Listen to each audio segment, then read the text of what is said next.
In the sunrise room, we have work by 9 different artists, staged within atmospheric lighting conditions which we hope will create an early morning, sunrise-like experience. The first is Teresa Paiva, whose work entitled Chandra represents the sun. Paiva's work in this exhibition uses mudra hand gestures and the practice of yoga in her response to the exhibition concept. The artist describes this sculpture as a wearable altar, and it was worn for her performance in collaboration with performance artist Sarah White on the opening night, with a clear plastic circle at the centre becoming a window to see through while conducting this performance. Paiva's sculpture and performance were informed by notions of the human body being considered a temple, in addition to meditation, solar energy, and working with reusable materials available within one's immediate grasp. Next, we have Monument 1 by Cesar Baraka, a sculpture using 32 internal cardboard tubes from rolls of toilet paper, with a view to positing the surreal ordering of our priorities during the pandemic. Crucial themes within Baraka's practice are finance, power, and value. Baraka's sculptures comprise ordered repetitions of these toilet roll tubes in order to bring home concerns surrounding our collective need to accumulate to excess, and how we find comfort and security in hoarding items which are in perceived shortage. The banality of these items and the associated anxieties of running out of these goods are transformed into sculpture, with a view to emphasizing these experiences on a social and personal level. It also comments on mass production and minimalism, referencing the work of Dan Flavin. Following Cesar is Paul Hindle, whose sculpture entitled Bird has been constructed from reused coffee bean-filled Hessian coffee sacks. Hindle's work is concerned with changes in coffee farming technology and its impact on birds and their migration habits.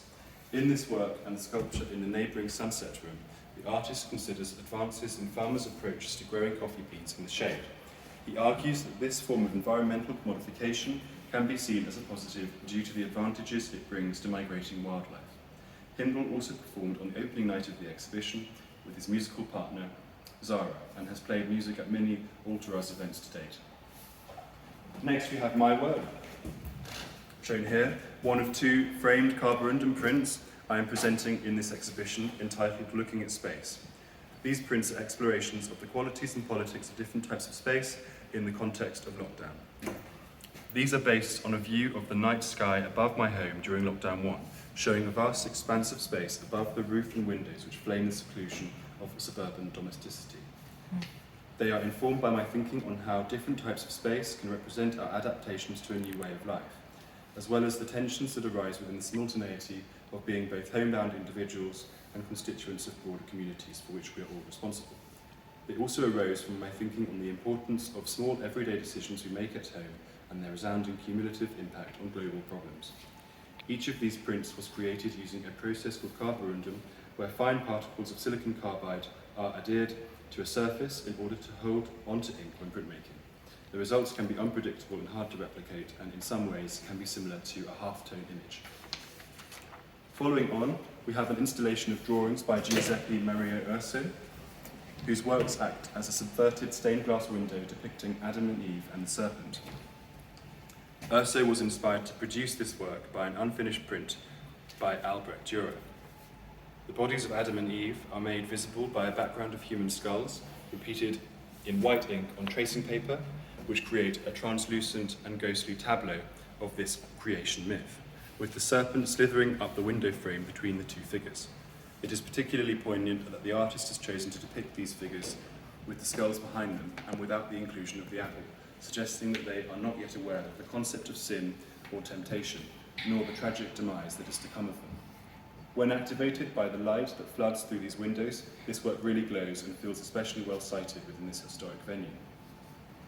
After Urso, we present 3 paintings by Lorenzo Belenko, which the artist describes as minimalist depictions of a resilient geranium and a naked human body. Entitled Still Life 4, Still Life 5 and Body Number 1, Belenko's work exhibited here aims to cultivate a more spiritual and respectful coexistence with nature.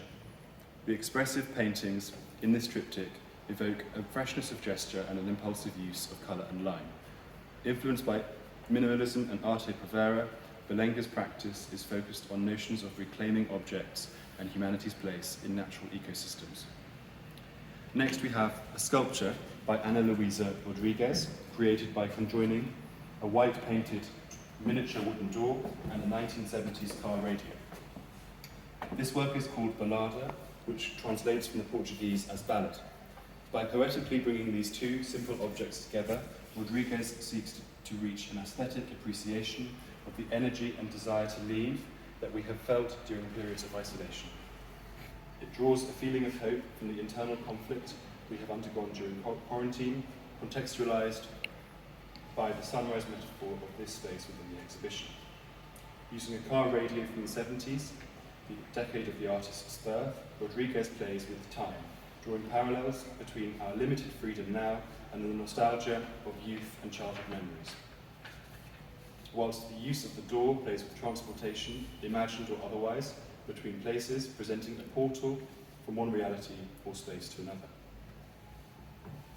Natalie May is the next artist exhibited in this space. May presents two works in this space, a chromogenic print on an aluminium panel and an installation comprising sea salt encrusted cotton paper and aluminium trays. May's practice is concerned with the complexities of human understanding and the cultivation of non-linguistic narratives. The artist's works bridge different spatial dynamics in dialogue with human perception, memory, and image recognition. The print on metal here aims to challenge the idea of beginnings and endings by linking the line of the horizon to the photographic editing process, playing with perceived notions of night and day and sunset and sunrise. There is also a print in the sunset room which grew from the same photographic footage. The artist sees her conceptual approach within these photographic inquiries as happening in accordance with the Möbius strip, cyclically renewing and repeating infinitely. In her salt, paper and metal installation, May presents her unique approach to materiality and composition, entitled In Between We Learn to Swim. This work engages with the idea of time as a non-linear human encounter with material.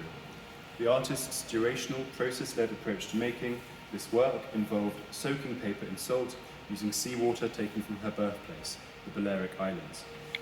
The sheets of washi paper were then dried in the Mediterranean sun to transform them into crystallized objects.